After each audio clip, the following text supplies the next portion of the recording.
dear students. Once again, welcome back to our first year topics. Today we are dealing with stroke, which is also called apoplexy. നമ്മളെല്ലാവരും വളരെ familiar ആയിട്ടുള്ളൊരു വേർഡാണ് stroke അല്ലേ. പലർക്കും stroke വന്നു നമ്മൾ കേട്ടിട്ടുണ്ട്, അല്ലെങ്കിൽ ബ്രെയിനിൽ ഹെമറേജ് വന്നെന്ന് കേട്ടിട്ടുണ്ട്, തളർന്നു പോയെന്ന് കേട്ടിട്ടുണ്ട്. So this is the stroke. Let us see what it is. It is characterized by decreased blood supply to the brain due to formation of a blood clot in its arteries, lodging of an embolus in its artery, or rupture of its artery and hemorrhage from it. Once again, it is characterized by decreased blood supply to the brain due to formation of a blood clot in its arteries, lodging of an embolus in its artery, or rupture of its artery and hemorrhage from it. Let us see this picture. This red colored vessels are arteries of brain arteries. Here it is shown is a blockage here, and here you can see the rupture of the artery. So either of these two things can cause stroke to a patient, either blockage of an artery which is supplying to a particular portion of the brain, or rupture of an artery which is supplying to a particular part of the brain. In both cases, the area will not get enough blood, and thus there will be necrosis and death of cells. That is stroke. Okay, here you can see different things. Here is something is here is another thing. See, ഇവിടെ എന്തോ ഉണ്ടായി വന്നിട്ടുണ്ട്, അതവിടെ move ചെയ്യാതിരിക്കുകയാണ്. ഇവിടെ എന്തോ വന്ന് block ആയിട്ടുണ്ട്, അതിന് പോകാൻ പറ്റും. അതുകൊണ്ട് ബ്ലഡ് ഇവിടെ ബ്ലോക്ക്ഡ് ആണ്. ഇവിടെ നമുക്ക് കാണാം ആർട്ടറി റപ്ചർ ആയേക്കുവാണ്, അതിൻ്റെ ബ്ലീഡിങ് നടക്കും ഇവിടെ. അപ്പം ഇങ്ങോട്ട് ഒഴുകേണ്ട ബ്ലഡ് ആവശ്യത്തിന് പോകത്തില്ല. So that's why stroke occurs. Okay, then we have seen formation of blood clot or lodging of an embolus. ഇത് നിങ്ങൾക്ക് വളരെ പുതിയൊരു വേർഡ് ആയിരിക്കും എന്ന് എനിക്ക് തോന്നുന്നത്, ഈ embolus എന്ന് പറയുന്നത്. Okay, what will be the difference between a blood clot and an embolus? Have you ever thought of it? Okay, let us see the difference. Here, this is a blood vessel, and this is a blood clot, which is also called thrombus. Okay, and here is the embolus. It's a piece of clot. So what's the difference between a thrombus and embolus, or a blood clot and an embolus? Embolus is a freely moving particle. Usually it's a piece of a blood clot which can move freely through any blood vessel, but when it reaches a small blood vessel than its diameter, it may get blocked there, and blood supply through that blood vessel is also blocked, and thus it can cause blockage. But this blood clot is stable, it will not move. When it is ruptured, the small blood clots can move. That the movable blood clots are called embolus. It can be an embolus can be a small bubble of a fat, or an air bubble is also can be called embolus. So a particle which is freely moving through a blood vessel is called embolus, and but a blood clot which is stable is called thrombus. Hope you understood. Okay, when it lodges, blood clot ഉണ്ടാവോ അല്ലെങ്കിൽ embolus എവിടെയെങ്കിലും lodge, അതായത് അത് പിന്നെ move ചെയ്യാത്ത പോലെ അത് block ചെയ്യുകയോ ചെയ്തിട്ടുണ്ട്, അല്ലെങ്കിൽ ഒരു ആർട്ടറിയുടെ ഏതെങ്കിലും ഒരു പോർഷൻ വീക്കായിട്ട് അത് പൊട്ടിയിട്ട് അത് റപ്ചർ ആവുകയോ ചെയ്താൽ it can cos stroke. And it usually occurs in elderly, especially if they suffer from high blood pressure. Blood pressure കൂടുതലുള്ള ആളുകൾക്കാണ് യൂഷ്വലി സ്ട്രോക്ക് വരുന്നത്. Let us see the clinical manifestation. Sudden or severe headache, then unconsciousness, that is also sudden, then paralysis of right or left half of the body. If the stroke happens in the right side of the brain, then the left half of the body is paralyzed, and vice versa. That means the brain's right side controls our left side of the body, and the brain's left side controls the right side of our body. Then there will be bladder or bowel incontinence. Incontinence means control is lost. നമുക്കത് bladder bowl incontinence detail ആയിട്ട് പഠിക്കാനുണ്ട് എലിമിനേഷൻ്റെ ചാപ്റ്ററിൽ. പക്ഷേ ഇവിടെ as the brain controls each and every procedure or whatever happens in our body, when there is a stroke, there is chance of bowel or bladder incontinence, and there will be a chance of losing our speech also. Speech may be lost. The clinical manifestation typical ആണ്. നമുക്കത് വീട്ടിൽ തന്നെ diagnose ചെയ്യാൻ പറ്റും സ്ട്രോക്കിനെ. there will be severe or sudden headache unconsciousness, paralysis of either side of the body, sometimes both sides if it is a massive stroke. Then there is chance of bladder or bowel incontinence as well as loss of speech. What first aid we can do? It's minimal, right? If unconscious state as described before, നമുക്കറിയാം unconscious patientsനെ normally breath ചെയ്യുന്നുണ്ടെങ്കിൽ നമ്മൾ recovery പൊസിഷനൊക്കെ എടുത്ത് as early as possible നമ്മൾ ഹോസ്പിറ്റലിൽ shift ചെയ്യുന്നത്, അതൊക്കെ തന്നെ എവിടെയും ചെയ്യാനുള്ളൂ. Then if there is cardiorespiratory arrest, if the patient's heart is not working, if the respiration is stopped, then start with the cardiopulmonary resuscitation and shift to hospital as early as possible. Hope you understood the topic stroke. Our next topic is fracture. ആർക്കെങ്കിലുമൊക്കെ fracture വന്നിട്ടുണ്ടോ? എല്ല് പൊട്ടിയിട്ടുണ്ടോ? So here's the definition. Partial or complete breakage of bone is called fracture. I'll show you an example. This is a simple fracture. Just bone പൊട്ടിയിട്ടേ ഉള്ളൂ. This is a compound fracture. ഇവിടെ bone ഒടിഞ്ഞു, എന്നിട്ട് ബോണിൻ്റെ ഒരു portion പുറത്തേക്ക് കുത്തി മുറിഞ്ഞ് വെളിയിലോട്ട്, അതായത് സ്കിന്നിൻ്റെ വെളിയിലോട്ട് തറച്ചു നിൽക്കും. This is compound fracture. This is general classification of fracture. Second ഇയറിലാണ് നിങ്ങൾ ഫ്രാക്ചേഴ്സ് ഡീറ്റെയിൽ ആയിട്ട് പഠിക്കുന്നത്. So you will get a number of classifications like not only simple, compound, there are comminuted fracture, green stick fracture, loads and loads of number of fractures you will learn. This is the simple classification. One is simple fracture, other is compound fracture. നിങ്ങൾ ആരെങ്കിലും face ചെയ്തോന്നോ അറിയത്തില്ല. Fracture is a very common thing. Okay, what are the clinical manifestations? First thing is pain. Naturally there will be pain. Pain എന്ന് പറഞ്ഞാൽ it is very severe. And tenderness എന്ന് വെച്ചാൽ തൊടുമ്പോഴുള്ള വേദന, ആ ഏരിയയിൽ നമ്മൾ തൊടുമ്പോൾ there is chance of pain. Then അതിൻ്റെ കൂടെ നിങ്ങൾ ഒരു പോയിന്റ് കൂടെ ആഡ് ചെയ്യുക, there will be discoloration. Okay, tenderness കഴിഞ്ഞിട്ട് discoloration കൂടെ ആഡ് ചെയ്യുക. Then next is swelling, inflammation, ആ പോർഷനിൽ നല്ല നീര് വെക്കും. Then deformity. What deformity can happen when there is a fracture? I'll show you one picture. These are the common deformities which happens with a fracture. Displaced, കണ്ട ഇവിടെ ബോണുകൾ പൊട്ടിയിട്ട് രണ്ട് അകന്നിരിക്കുക. So there will be increase in length of a limb.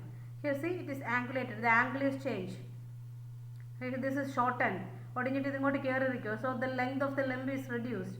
Here it is rotated. ഈ portion നോക്കിയാൽ അറിയാം, ഇങ്ങനെ ഇരിക്കുന്ന ഇങ്ങോട്ട് റൊട്ടേറ്റ് ആയിരിക്കും. There is rotation in the fracture. So these are the common deformities which we can see with a fracture.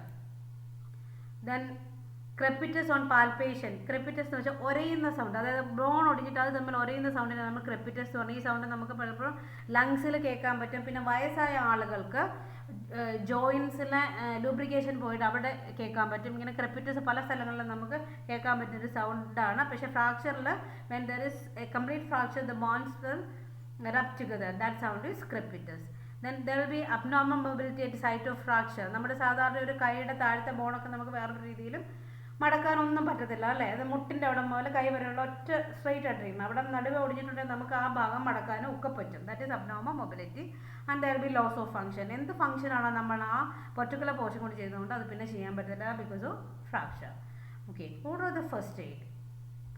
We have some aims of first aid. First one is to decrease pain. എത്രയും പെട്ടെന്ന് വേദന കുറയ്ക്കുക, make the patient comfortable, then prevent further damage. അപ്പോൾ നമുക്കിപ്പോൾ ഒരു compound fracture നമ്മൾ കണ്ടു, അത് അങ്ങനെയുള്ള ഫ്രാക്ചേഴ്സ് ആണെങ്കിൽ അത് നമ്മുടെ ബോഡിയിലെ ടിഷ്യൂസിലൊക്കെ കുത്തിക്കയറി ഫർദർ ഡാമേജ് ഉണ്ടാക്കാൻ ചാൻസ് ഉണ്ട്. So as early as possible immobilise the part. അതാണ് നമ്മളുടെ aim. So prevent further damage.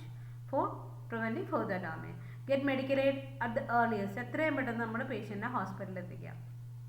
What are the first aid measures? They are control hemorrhage. If it's a very big fracture and if the skin is penetrated through it, there is chance of hemorrhage. So try to control it. And if there is any wound, cover it with a sterile dressing, or if a clean cloth is available, cover it with it. Then immobilize the fractured part immediately. How we can immobilize a fractured part? Bandage one lower limb to the other one. Lower ലിംബിൽ കാലിൽ ഏതെങ്കിലും fracture ആയിരുന്നാൽ അടുത്ത കാലുമായിട്ട് അതിനെ കെട്ടിവെക്കാം. Bandage one upper limb to the body. അതിന് upper limb എന്ന് വെച്ചാൽ കൈയാണ് ഫ്രാക്ചർ ആയെങ്കിൽ അതിനെ ബോഡിയോട് ചേർത്ത് കെട്ടിവെക്കാം. If fracture is in a digit, അതായത് നമ്മുടെ വിരലിനാണെങ്കിൽ bandage to the adjacent one, അടുത്തുള്ള വിരലിനോട്. കാണിച്ചു തരാം. Here we can see. ഇത് നമുക്കറിയാം, ഒരു ഹോസ്പിറ്റലും ചെയ്തല്ല, വീട്ടിൽ കൃത്യമായിട്ട് ചെയ്തേക്കണം. ഒരു ലിംബിന് ഫ്രാക്ചർ വന്നാൽ അടുത്ത ലിംബുമായിട്ട് കെട്ടിവെച്ചാൽ it will not move at all. അതാണ് ലോവർ ലിംബിൻ്റെത്. Next one is upper limb. See ബോഡിയോട് കെട്ടി വെച്ചിരിക്കുന്നത്. ഈ കൈക്ക് ഫ്രാക്ചറാണ്, so it is band together with the body. Then next is finger. See, if one finger is fractured, we can bandage it with the other one, the adjacent one, so it will not move freely, that is immobilized, right? So this is the way we immobilize our body parts and keep the patient nil per orally. Surgery ഒരു ആവശ്യം വന്നാൽ, if the fracture is that complicated and if surgery is needed, we need a patient with empty stomach, so please keep the patient fasting. Raise the injured part. This is for reducing swelling or inflammation. Raise the injured part. Then shift to hospital as early as possible. That is the first aid measures we do in case of fracture. Our next topic is road traffic accidents, which is very common nowadays. അല്ലേ, നമുക്ക് എന്നും കേൾക്കാണ്ട്, പത്രം എടുത്ത് തുറന്നിട്ടുണ്ടെങ്കിൽ കാണുന്നത് ഇത് മാത്രമേ ഉള്ളൂ. അപ്പോൾ ഇത് പല രീതിയിൽ സംഭവിക്കാം. First one is, this may involve a single vehicle crashing against something hard. അല്ലെ, വണ്ടി തന്നെ പോയിട്ട് റോഡ് ഡിവൈഡറിൻ്റെ ഏതെങ്കിലും അതിൽ നിന്നിട്ട് ഒക്കെ ഇടിക്കുന്നതാണ് single vehicle crashing. Or 2 or more vehicles colliding, പരസ്പരം രണ്ട് വണ്ടികൾ തമ്മിൽ കൂട്ടുമുട്ടുന്ന, അല്ലെങ്കിൽ ഒരേ വെഹിക്കിൾ ഹിറ്റിംഗ് എ പെഡസ്ട്രിയൻ, അതായത് നടന്നു പോകുന്ന ഒരാളെ നിയന്ത്രണം വിട്ട വണ്ടിയൊക്കെ പോയി ഇടിക്കുന്നതിനാണ്. പെഡസ്ട്രിയൻ എന്ന് പറഞ്ഞാൽ കാൽനടക്കാർ ഇരിക്കുന്നതിനാണ് നമ്മൾ പറയുന്നത്. ഇപ്പോൾ 3 രീതിയിൽ this road traffic accident can happen: crashing against something hard, or 2 or more vehicles colliding each other, or vehicle hitting a pedestrian. In road traffic accident, casualty may have to be moved in order to save lives. എത്രയും പെട്ടെന്ന് അവരെ ഹോസ്പിറ്റലിൽ എത്തിക്കേണ്ട ആവശ്യമാണ്. നമ്മുടെ നാട്ടിൽ നടക്കാത്ത ഒരു കാര്യവും കൂടിയാണത്. കാരണം പലർക്കും പേടിയാണ്, അവർക്കെതിരെ കേസ് വരുമെന്ന് ഓർത്ത്. പലപ്പോഴും പല ആക്സിഡൻറ്റ്സ് നടന്നിട്ട് നമ്മുടെ കോളേജിൻ്റെ അവിടെയുള്ളൊരു വളവിൽ മിക്കവാറും ആക്സിഡൻറ്റ്സ് നടക്കാറുണ്ട്. അപ്പോൾ പലപ്പോഴും ആ പമ്പിൻ്റെ അവിടെയൊക്കെ ആക്സിഡൻറ്റ് നടന്ന ആളുകൾ അരമണിക്കൂറോളം തന്നെ ബ്ലഡിൽ കുളിച്ച ആളുകൾ കിടക്കാറുണ്ടെന്ന് കേൾക്കുന്നത്. ആരും മൈൻഡ് പോലും ചെയ്യത്തില്ല. This happens in our God's own country. And you should not attempt to move the casualty unless absolutely necessary. അതായത് നമ്മൾ വെറുതെ മൂവ് ചെയ്താൽ we can cause further injury to the patient.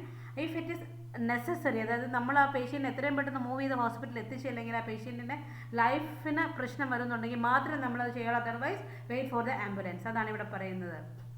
They should be moved immediately if. ഇപ്പോൾ താഴെ പറയാൻ പോകുന്ന conditions ഉണ്ടെങ്കിൽ മാത്രമേ ഉള്ളൂ നമ്മൾ വേറെ ഒന്നും നോക്കാതെ എത്രയും പെട്ടെന്ന് പേഷ്യൻ്റെ ഹോസ്പിറ്റലിൽ എത്തിക്കേണ്ടത്. First one is, if the casualty is unconscious, ബോധമില്ലെങ്കിലും. If there is any risk of spinal injury, spinal cord injury ഉണ്ടെങ്കിൽ എത്രയും പെട്ടെന്ന് എത്തിക്കണം. കാരണം spinal cord injuries are life threatening as well as it can cause complete paralysis of the body. And if there is severe internal bleeding, signs of internal bleeding ഉണ്ടെങ്കിൽ we can take the patient to hospital immediately. Then if there is danger of further injury from fire, അതായത് വണ്ടിക്ക് തീ പിടിക്കുക, അങ്ങനത്തെ തീ പിടിക്കുന്നതിൻ്റെ എന്തെങ്കിലും risk ഉണ്ടെങ്കിൽ move the patient immediately to hospital. And if the patient's breathing or heartbeat have stopped, then there is no chance. We have to take him to hospital as early as possible. And if above situations are present, do full examination and determine extent of injuries before moving them. അപ്പം നമുക്കിവിടെ അധിക സമയമില്ല. Full examination ക്വിക്കായിട്ട് ചെയ്യണം. പെട്ടെന്ന് patient assess ചെയ്യാം, extent of injuries just assess ചെയ്യുക, then move them to hospital. What first aid can be given to in a scenario like road traffic accident? Switch off the engine of the vehicle if it is running. First of all, വെഹിക്കിളിനെ move ചെയ്യുന്നതിൽ നിന്ന് prevent ചെയ്യുക. Stop the vehicle. Then resuscitate if there is cardiorespiratory arrest. നമുക്ക് കിട്ടുന്ന പേഷ്യൻസിന് if they are in arrest, give them cardiorespiratory resuscitation. Then treat shock. നമ്മൾ ഇന്നലെ പഠിച്ചിരുന്നു ഷോക്ക് എങ്ങനെ ട്രീറ്റ് ചെയ്യാമെന്ന്. Then assess injuries and treat them appropriately. ഏത് injury എങ്ങനെ ട്രീറ്റ് ചെയ്യണം എന്നുള്ളതൊക്കെ നമ്മൾ പഠിച്ചു. അപ്പോൾ അതിനെ ബാൻഡേജ് വേണ്ടത് അങ്ങനെ ചെയ്യുക, പ്രഷർ അപ്ലൈ ചെയ്യേണ്ടത് പ്രഷർ അപ്ലൈ, അങ്ങനെ നമ്മൾ ഇഞ്ചുറീസിനെ ട്രീറ്റ് ചെയ്യണം. Send for ambulance as early as possible. Call for ambulance. Then look for a leak of petrol or diesel as that can lead to fire or explosion. അത് ഭയങ്കര വലിയൊരു എന്താ പറയുക ഡേഞ്ചറിലോട്ട് എത്തിക്കും. സോ അതിന് ലീക്കേജ് എന്തെങ്കിലും ഉണ്ടെങ്കിൽ അത് നോക്കുക. Then disconnect the battery to reduce the risk of fire. വെഹിക്കിളിൻ്റെ ബാറ്ററി ഡിസ്കണക്ട് ചെയ്തിട്ട് ഇഫ് യു നോ ഇറ്റ്, അറിയാൻ പാടാത്ത കാര്യം ചെയ്ത്. And immobilise the vehicle. ഉരുണ്ട് പോകാൻ ചാൻസ് ഉള്ള വെഹിക്കിൾ നമുക്കറിയാം. ടയറിൻ്റെ അടിയിലൊക്കെ നമുക്ക് കല്ലുകളൊക്കെ കയറ്റി വെച്ച് നമ്മളതിനെ ഇമ്മൊബിലൈസ് ചെയ്യാം. Then look for passengers trapped inside the vehicle or thrown out of it. അതായത് അതിൻ്റെ ഉള്ളിൽ ആക്സിഡൻറ്റ് നടന്ന് വണ്ടി ചടങ്ങിപ്പോയതിനുള്ളിൽ ട്രാപ്പായിട്ടുള്ള ആളുകളുണ്ടോ, അല്ലെങ്കിൽ അതിൻ്റെ ചില്ല് പൊട്ടിച്ച് പുറത്തേക്ക് തെറിച്ചു പോയ ആളുകളുണ്ടോ എന്നൊക്കെ നമുക്ക് within no time we have to inspect that. Then shift all seriously injured persons to hospital immediately. Then inform police. That's also your duty. inform police, and if there is any spillage of dangerous liquids or gases, inform fire brigade also. നമ്മൾ ഒരാൾ തന്നെ ചെയ്യണമെന്നല്ല, അടുത്ത് നിൽക്കുന്ന ആളുകളെ കൊണ്ട് ഇതെല്ലാം ചെയ്യിപ്പിക്കുക. Whatever we can do we also do. Okay, ഈ ലിക്വിഡോ ഗ്യാസസ് എന്തെങ്കിലും സ്പില്ലേജ് ഉണ്ടെങ്കിൽ there is danger of fire, so inform fire brigade within no time. So these are the common first aid measures for road traffic accident. ഇനി നമുക്ക് കുറച്ച് common ആക്സിഡൻസിനെ കുറിച്ച് ജനറലായിട്ട് discuss ചെയ്യാം. അതിന് മുമ്പ് ഒരു കാര്യം നമുക്ക് കാണാം. Accidents do not just happen. They are caused by thoughtlessness. ചിന്തയില്ലാത്തത് കൊണ്ട് വരാം. What next? കെയർലെസ്നെസ്. ആണോ അല്ലയോ? ചിന്തിക്കൂ. നമ്മൾ കെയർ ചെയ്യാത്തത് കൊണ്ട് വരാം. Then what next? നെഗ്ലക്റ്റ്, അതായത് നമ്മൾ ഇഗ്നോർ ചെയ്യുന്നതുകൊണ്ട്. Right? Then momentary lack of concentration. See, so accidents ചുമ്മാ സംഭവിക്കുക. Accidents are usually 99% of accidents are results of either thoughtlessness, carelessness, neglect or momentary lack of concentration. നമുക്ക് ഒത്തിരി examples ഉണ്ട്. നമ്മൾ പല ആക്സിഡൻസിനെ കുറിച്ച്, അതായത് പോയിസണിങ്ങിനെ കുറിച്ചൊക്കെ പറഞ്ഞപ്പം അതിൻ്റെ പ്രിവെൻറ്റീവ് മെഷേഴ്സിനെ കുറിച്ചൊക്കെ ഡിസ്കസ് ചെയ്താണ്. നിങ്ങൾ ഓർക്കുന്നുണ്ടോ എന്ന് എനിക്കറിയില്ല. നിങ്ങൾക്ക് ഓർക്കാൻ ഞാൻ അവസരം തരാം. Anyhow, then when compared to elders or adults, children are under 5 years of age is prone for the following accidents. വലിയ ആളുകളെക്കാളും താഴെ പറയുന്ന, ഇപ്പം ഞാൻ ലിസ്റ്റ് ഡൗൺ ചെയ്യാൻ പോകുന്ന ആക്സിഡൻസിന് 5 വയസ്സ് താഴെയുള്ള കുട്ടികളാണ് കൂടുതലും ഇരയാകുന്നത്. Asphyxia while breast feeding. This is common in children under 3 months old. 3 മാസം വരെ ഒന്നും ചെയ്യാൻ പറ്റാത്ത പാവക്കുട്ടികളായിട്ട് കിടക്കാനേ കുഞ്ഞുങ്ങൾക്ക് പറ്റുള്ളൂ. അവരുടെ മുഖത്ത് നമ്മൾ പൊത്തിപ്പിടിച്ചാൽ അവർ എന്ത് ചെയ്താലും they will not resist because they don't have the capability of that. Okay, so when mother is breastfeeding, especially when lying and breastfeeding, her breast may press the baby's nose and which can cause asphyxia and death. Okay, so അതുകൊണ്ട് തന്നെ ഞാൻ എപ്പോഴും delivery ആയി കിടക്കുന്ന അമ്മമാരോട് 3 മാസം വരെ എപ്പോഴും ഇരുന്നു കൊണ്ട് തന്നെ കുഞ്ഞുങ്ങൾക്ക് ബ്രസ്റ്റ് ഫീഡിങ് കൊടുക്കാൻ പറയാറുണ്ട്. Because this happens. Okay, then covering baby's face well with cloth out of ignorance. നമ്മൾ പൂന്താനത്തിൻ്റെ കഥ പഠിച്ചിട്ടുണ്ടെങ്കിൽ അറിയാം. പൂന്താനം നമ്പൂതിരിയുടെ കുഞ്ഞിനെ കാണാൻ വന്നവർ തൊട്ടിൽ കിടന്നുറങ്ങിയ കുഞ്ഞിൻ്റെ ദേഹത്ത് നിറയെ തുണികളിട്ട് കുഞ്ഞ് മരിച്ചു പോയെന്ന് നമുക്കറിയാം. It may also happen. 3 മാസം വരെ പ്രായമുള്ള കുട്ടികൾക്ക് മുഖത്തൊരു ടവല് വീണാൽ അതെടുത്ത് മാറ്റാനുള്ള കപ്പാസിറ്റി പോലുമില്ല. നമ്മുടെ ഉശിലംപെട്ടി പോലെയുള്ള പട്ടിണി ഒരുപാടുള്ള സ്ഥലങ്ങളിൽ പെൺകുട്ടികളുണ്ടായി അവർ ചെയ്യുന്നത് അവരുടെ മുഖത്ത് തുണി നനച്ചിട്ട് അതുങ്ങളെ കൊല്ലാറുണ്ട്. നിങ്ങൾ വായിച്ചിട്ടുണ്ടോ എന്ന് എനിക്കറിയത്തില്ല. കാരണം അവർക്കൊരു പെൺകുട്ടിയെ അഫോർഡ് ചെയ്യാനുള്ള കേപ്പബിലിറ്റി ഇല്ല, അവർക്കൊരു നേരത്തെ ഭക്ഷണം കഴിക്കാനുള്ള കേപ്പബിലിറ്റി ഇല്ല. അതുകൊണ്ട് എപ്പോഴും പെൺകുട്ടികൾ വലിയൊരു ബേർഡൻ ആയതുകൊണ്ട് ഞാനൊരു എക്സാമ്പിൾ പറഞ്ഞതേ ഉള്ളൂ. So this can happen. Then injury to cervical ligaments due to failure to support a baby's head below 5 months of age. 5 മാസം പ്രായമാകാത്ത കുട്ടികൾക്ക്, 5 മാസം വരെ പ്രായമുള്ള കുട്ടികൾക്ക് അവരുടെ തലയുറച്ചിട്ടില്ല എന്ന് അമ്മമാർ പറയുന്നത് നിങ്ങൾ കേട്ടിട്ടുണ്ടോ എന്ന് എനിക്ക് അറിയത്തില്ല. അപ്പോൾ അവരുടെ സെർവിക്കൽ ലിഗമെന്റ്, അതായത് കഴുത്തിൻ്റെ പുറകിലുള്ള ലിഗമെന്റ്സിന് ബലമില്ല. അപ്പം അവരെപ്പോഴും 5 മാസം വരെ പ്രായമുള്ള കുട്ടികളെടുക്കുമ്പോൾ നമ്മൾ തലയെ സപ്പോർട്ട് ചെയ്തെടുത്തില്ലെങ്കിൽ അവർക്ക് സെർവിക്കൽ ലിഗമെന്റിന് ഇഞ്ചുറി വരാം. It will lead them to paralysis for life. Understand? Then okay, next is fall from cradle. തൊട്ടിലിൽ നിന്ന് വീണ കുട്ടികൾക്ക് പരിക്ക് പറ്റും. അതുകൊണ്ട് തൊട്ടിൽ ഒത്തിരി താഴ്ത്തി കെട്ടണമെന്ന് പറയും. എസ്പെഷ്യലി ഒരു 4-5 മാസം പ്രായത്തിന് മേലോട്ടുള്ള കുട്ടികളാണ് മിക്കവാറും തൊട്ടിലിൽ നിന്ന് ചാടി പരിക്ക് പറ്റുന്നത്. Then swallowing of foreign bodies. It's very common in young children. Whatever they get in their hands, they have the habit of swallowing it. Then accidental falls. Then poisoning, foreign body in the ear, nose, airway. Then burns, electrical shock. ഇതൊക്കെ നമ്മൾ പഠിച്ചതാണ്. This is very common among children. And other common accidents which can happen to anybody are electrical burns and water. അത് നമ്മൾ പഠിച്ചു. Gas, open fire, accidents in കിച്ചണിൽ എന്തൊക്കെയാണ് സംഭവിക്കാവുന്ന മുറിവുകൾ പറ്റാം, അതുപോലെയുള്ള കാര്യങ്ങൾ. പിന്നെ ഗ്യാസ് കൊണ്ട് വരുന്ന പ്രശ്നങ്ങൾ എല്ലാം. ബാത്റൂമിൽ നമ്മൾ തെന്നി വീഴാം, അല്ലെങ്കിൽ വെള്ളത്തിൽ കുഞ്ഞു കുട്ടികൾ ബക്കറ്റിൽ മുങ്ങി മരിച്ചു എന്ന് കേട്ടിട്ടുണ്ടല്ലേ. Toilets and garages. Then road traffic accident, power driven machinery. പലരെയും നമ്മൾ കണ്ടിട്ടുണ്ട്, വിരലൊക്കെ മുറിഞ്ഞു പോയ ആളുകൾ. അത് അവരുടെ വർക്ക് ചെയ്യുന്ന സ്ഥലത്ത് മെഷീൻ്റെ ഉള്ളിൽ പോയിട്ടൊക്കെയാണ് നമ്മൾ കേട്ടിട്ടുണ്ടല്ലേ. അപ്പം ഇത്രയും കാര്യങ്ങളാണ് നമുക്ക് ഫസ്റ്റ് എയ്ഡിൻ്റെ ഈ പോർഷനിൽ പഠിക്കാനുള്ളത്. So in that unit we have 20 hours to learn and the 10 hours are over. അപ്പം നമുക്ക് ഇത്രയും കാര്യങ്ങൾ നിങ്ങൾ നോട്ട് ചെയ്യുക, ഈ കാര്യങ്ങൾ പഠിക്കുക. അപ്പോൾ നിങ്ങൾക്ക് ബാക്കിയുള്ള ഇൻസ്ട്രക്ഷൻസ് ഞാൻ നമ്മുടെ ഗ്രൂപ്പ് വഴി തരുന്നതായിരിക്കും. So complete your notes and wait for my message. Thank U.